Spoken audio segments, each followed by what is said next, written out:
Welcome to the Stay in Your Lane podcast with Devontae Adams. I'm glad you guys could join me today. We are broadcasting live from Cheyenne, Wyoming in the fitness room at a Travel America. I was gonna do this in the driver's lounge, but I completely forgot that the football game was on. So there's people in there, and I didn't want to disturb them and interrupt the game, which I would love to watch, and I'm going to right after this podcast. So welcome. Thank you for joining. I'm so glad to have you guys here today. And I'm coming to you because I've been getting a lot of questions. I've been getting a lot of guys asking me about truck driving. They want to get into the field. They want to go to truck driving school. They want to make a career for themselves. And I find myself telling the same stories over and over and over again. And so I decided that I would make a kind of introduction video to truck driving. Now, I'm Devontae. I've been driving for going on 7 years. So by no means am I an old school vet. No, but I do have a little experience. I've had situations, and I can kind of give my opinions and my advice from my situations and my mistakes and what I learned and what I can hopefully give back to this new generation that wants to become a part of this industry and help get these goods from point A to point B. So I'll jump right into it. I went to a school out in Texas, and it was fairly easy. But there's things in the school that, excuse me, I'm getting allergies, but there's things in the school that they don't necessarily teach you right away. It's more of a OJT, on the job experience. And that's why I'm here, because I'm going to tell you some things that weren't taught to me in a classroom. They were things that I had to learn once I got out, once I filled the paperwork out, once I got into the truck, once I got moving, once I got going. So there's going to be 5 points in this. It's going to be family life, mental health. I can't read my own writing here. Finances, sleep habits, and physical health. Those are going to be the 5 points that I talk about today. And if anybody wants to jump over to the podcast on Spotify, you can go over to Anchor by Spotify, and I'm going to go into more detail, give you guys some more in-depth stories. This is just a video for YouTube, something quick that I can just kind of hit these bullet points real quick and then go from there. So first and foremost, before you even think about going to truck driving school, I recommend that you try and find someone who is already established and who is already a truck driver. Somebody that you can maybe even get on the truck with and ride and travel across the country, so you can kind of see what the life is like, because it definitely will change your entire life, especially over the road truck driving. And you new guys that are just coming into school, or you're wanting to go to school, no matter what the recruiter tells you, your home life is gonna be little to non-existent, especially for the first year. And that's just the way it is. You need that over-the-road training. You need to go from San Francisco, California to New York City. You need to go back and forth. You need to go from Chicago to Laredo. You need to see every part of this country, and you really need that experience, and you need all types of weather. And I'm sure you know that. You need winter driving.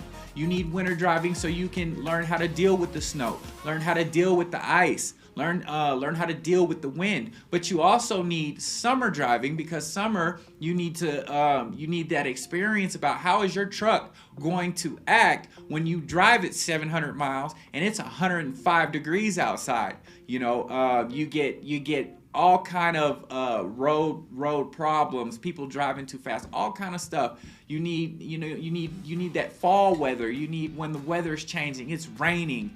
You can be in a tropical storm. You need that hurricane experience. You need all of that experience. And that, that's kind of bringing me into my first point, is that if you want to become a truck driver, then there's a couple factors that come into play. The first one is, do you have kids? Okay, how old are your kids? Do you have infants at home? Do you have toddlers at home? Do you have preteens? Do you have teenagers? Do you have kids? Because it's gonna affect them. Not only you not being home, but it's gonna affect them, you coming and going. They never know when you're gonna be home. They don't know for how long. And as much as you want to try and make a plan and be like, oh, I'm gonna be home on the 30th, it doesn't always work out that way, especially from my experience with the several companies that I've worked for. Well, not several, but I worked for 2 separate companies, and then I became an owner-operator or independent contractor, whatever you want to call it. So it's kind of, I've seen, it's kind of best and worst of both worlds. So it's like, you need to know that just because you make a plan to be home on the 15th, anything can happen. You may not make it home on the 15th. You may have a wedding you need to go to. You may have a funeral you need to go to. That's the other thing. If an emergency pops up and you live in Texas and you're in Massachusetts, what are you gonna do? Are you gonna fly home? I mean, you can, but then eventually you'll have to go back and get your truck. So these are things that you need to think about before you decide to jump into this career. I mean, and it's definitely a career. It sucks you in. It's not like getting a job at Burger King or Taco Bell, or it's not like that. Once you get in, you're pretty much in unless you quit. And some people do quit. I mean, it happens. I've had people quit on me, and that kind of brings me to my next point. I kind of want to give you the advice to try all of the different aspects of trucking before you pick a final career. I mean, you've got flatbed driving, you've got reefer driving, you've got dry van driving. You've got home daily, you've got regional, you've got OTR, you have all of these different aspects. And within the first 2 years of you going to school, you can kind of check out all these different avenues. You can be a trainer, which I really urge you to become a trainer once you are qualified to do so. That will give you the experience of being patient. That will give you the experience of teaching somebody, and you need that, because, and I say that because you will find yourself in situations where someone's gonna ask you for help, and maybe you've only been in school, maybe you've only been driving for 4 months, 5 months, 6 months. Well, they are gonna naturally expect you to know what you're doing. Once you get into that truck, everyone is gonna expect you to know what you're doing. Because, I mean, that's just the way it is. It doesn't matter if you just started last week. When you're on that highway, drivers don't know that you're a new driver. They're going to expect you to know what you're doing.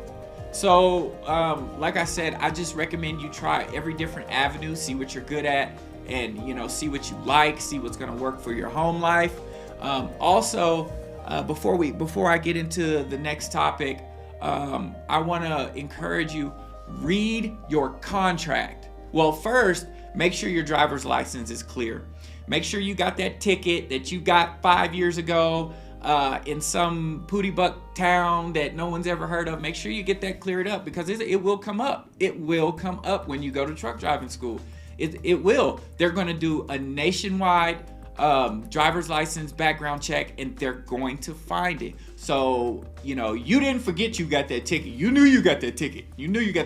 So you need to hunt that ticket down and pay it. That way, when you get to school, you won't be like me and be on the trainer's truck and get a phone call saying, hey, you need to get off the truck. you got a ticket. Your license ain't good. So that will happen. So Also, you need to make sure that, as far as backgrounds go, a lot of these trucking companies are pretty lenient if you have a criminal background. I mean, like when I went to truck driving school, the guy that they put me in the motel room with, he was actually out on bond for what is it, homicide, like, for real. So these truck driving companies, they're pretty lenient as long as you're, taking care of business. So that's not too much of an issue. So if that is one of your deals, you should be okay there. But other than that, read your contract. And the reason why I say read your contract is because they're gonna have you sign a bunch of papers. And a lot of us are so excited that we just signed the paper, we're just ready to get in the truck and go. And really what you don't know is you are signing a legal binding document that is gonna hold you responsible and hold you liable for a lot of things. And there's gonna be things in there that you just didn't know, and you get out on the road and something happens, and then you're like, well, why am I getting charged for this? Or why am I getting in trouble for this? And the first thing they're gonna say is, well, did you read your contract? If you read your contract, then you will know what you can get away with, what you can't get away with, and what the penalties are for the things that you got away with that you should not have gotten away with. So that's a big thing. So read your contract. So the next thing is going to be mental health. Guys, girls, this life is crazy. It is crazy. You are, especially if you're by yourself, if you're a solo driver, you are going to spend the majority of your life alone. And yes, you can talk on the phone, but hey, what if you got a night shift? What if you're driving from 10 o'clock at night to 8 o'clock in the morning? Nobody's up. I mean, and if they are up, they're partying. So if, it makes you find something productive and constructive to do. There's things that you can do. Of course, we all listen to music. That's fine. Do not watch movies. You guys, do not watch movies. Not only is it a safety hazard, but it completely screws with your mind. You cannot focus on other people driving around you if you are trying to figure out what's going on in this movie. And I know, because I went through that phase where I was trying to watch movies. It doesn't work.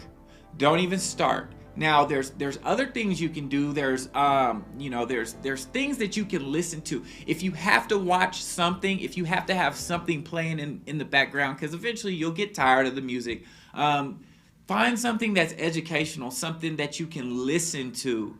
I spent almost 3 years. I spent a long time listening to TV shows, and it didn't occur to me until maybe a little while ago that was time that I could have been listening to people who have already established themselves. Grow. There's no more. You cannot move, but your brain is going, and you can listen to. You wanted to take that GED class. Find a lecture to listen to help you learn about those numbers. Or even if you want to do music, listen to some tutorials on how to run some programs. Do stuff like that. Do stuff that's productive, and once you get to 5 and 6 years, just imagine 5 and 6 years of you being educated on something that you love to do gives you options. You may not always want to be a truck driver. I don't always want to be a truck driver. There's going to come a point in time where I want to do something else. And now that's what I'm doing. I've gotten to that point where I'm reaching, I'm finding my inner creative self. And I'm putting the pen to the paper. I'm putting the pedal to the metal, and I'm figuring out what I want to do. So that's what you can do. Except don't wait like I did until after you've been driving for 5 years, to finally start doing. You can start right then. And you can still focus on the road. You can still focus on being safe. You can still, focus on what you need to focus on while you're learning at the same time. So the next thing I want to talk about is finances, okay? When you go to truck driving school, do not forget, majority of us are going to be working for the company that put us through school, okay? You're not gonna, and there are some people who pay their way through school, that's fine, but even those guys, you are not gonna make money your first year. You will barely be making minimum wage. And if you wanna know how much that is, fresh out of school, your checks will be between $300 and $600 for that first 6 months. That's what you're looking at. It's definitely a start at the bottom type deal, just like anything else. You're gonna start at the bottom and work your way up. So don't. A lot of people think that once you start driving, you automatically get into the big bucks. No, it takes years. It takes years. Now, there's always an exception to the rule. There's always that one person, those one or two people that just, bam, it just happens for them. 95% of us, it's not going to work like that. It's not going to work like that. So don't go into it expecting to just be making a whole bunch of money. You're going to be fighting to survive. It's going to be a struggle to eat, and you're going to be driving. You're gonna be doing those 3,000 miles a week, and you're gonna bring home those $400, $500 checks, because you have to pay off that contract if that was what you signed up to do. And there's nothing wrong with that, because you also have to remember that when you first get out of school, a lot of the liability is going to be shared with the company that you're working for, okay? So no, you're not making any money, but if you tear somebody's stuff up, you also have the excuse, hey, I'm new, I just got out of school. So don't fret. Don't be discouraged because you're not making any money right out of the door. But I guarantee you, after you finish that first year, you will, if you stay with that company, you will get an increase, depending on what avenue, what lane you travel. You'll get an increase. If you go to another company, a better company, hey, you can bump it up to $1,000, $1,200 a week. That's what I decided to do. I went to another company, and it instantly went up.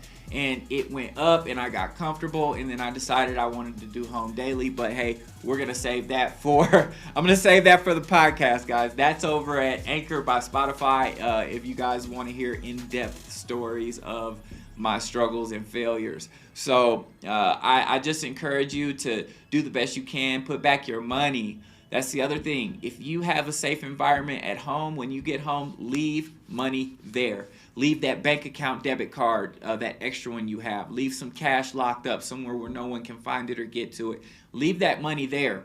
That way, if worse comes to worse and you have to get home, you've got money at home. There's things that happen on this road that, bam, cost you money instantly.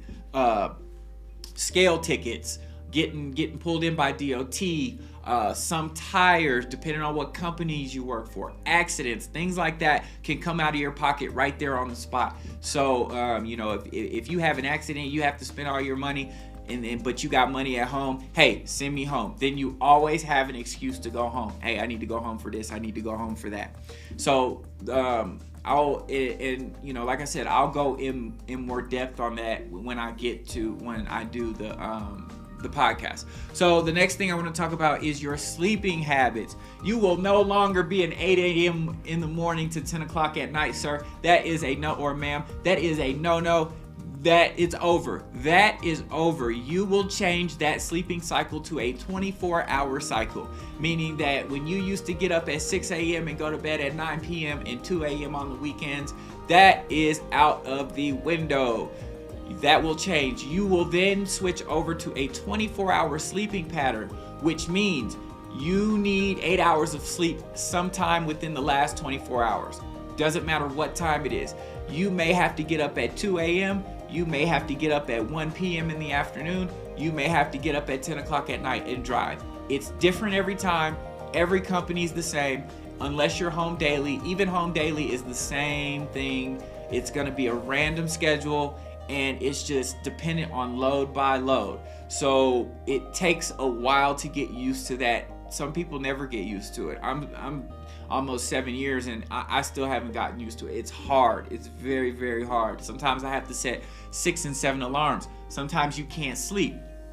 Sometimes you waste your entire break scrolling through TikTok videos, watching YouTube, playing Xbox, working on your music, whatever. Next thing you know, you got 3 hours till it's time for you to get up and you can't fall asleep. Or you had that energy drink and that energy drink is making it to where you can't sleep. Just know, and they will teach you this in school, you cannot borrow sleep time. You can borrow sleep time, but you will make up that sleep time. You need a certain amount of sleep per week. No matter how you break it up, no matter how you get it, your body is going to get that sleep. And there will be days where you will be so tired that it will physically hurt, and you have to keep going. Depending on whose fault it was. Now, I will say this: you can never get in trouble for being tired. Okay, all the guilt is gonna be completely on you. If you are tired and you are falling asleep, pull over and go to sleep. Who cares if that load is late? Who cares if the broker's mad? Who cares if dispatch is upset? You cannot even be reprimanded. You cannot. It's federal law that you cannot get in any trouble if you are too tired to drive. And I love that rule. That's an amazing rule. The problem comes in, we beat ourselves up and we think we can do it. And sometimes we just can't. When your body runs out of awake time, it will go to sleep whether you're driving or not. So just remember that you will switch over to a 24-hour cycle, and your body needs at least 8 hours of sleep per day. They'll tell you 6, but it's 8 within a 24-hour cycle. So just get ready for that. That's something to know. And the last thing I'm going to talk about before I get off of here, because it looks like the game's getting ready to come on and people are probably going to come in. Your physical health. Do not wait 5 years before you start trying to eat healthy. Come on, guys. That's what I did. I tried to wait. I got 3 to 4 years in because I didn't want to exercise before I started eating healthy. The fast food will break you. It will break you down. It will mess your body up. You'll get to the point where you can't eat anything without your stomach hurting. You'll need Pepto-Bismol and all this, that, and the other. So if you're looking to go to truck driving school, start those eating habits early. Start those salads. Doesn't matter what you put on the salad. You can put a bunch of crap on the salad. That's fine. But eat the salad. Yeah, Love's is really good. Love's Travel Stops. They're really good at having vegetables and things like that. The dark sodas as well. You will get UTIs from drinking too much dark sodas without water. Those happen after, I would say, if you go a good 30 days and you just drinking back to back, soda after soda after soda, and you're not flushing that stuff out with water, that UTI is going to come. And it's one of the worst things to have a UTI while you're trying to drive, guys. And gals. So definitely start those eating habits early. And other than that, I mean, there's 3 other points: time management, productivity, and time management again. That must be an important one. But I will save those for the podcast. And so if anybody, I hate to repeat myself, but if anybody wants to hear me ramble on more, head over to the podcast. It's Stay in Your Lane TV, I believe. Stay in Your Lane TV. And my name is Devontae Adams. I'm glad you guys could come and join me today. And I look forward to seeing you out there on the road. Until then, stay in your lane.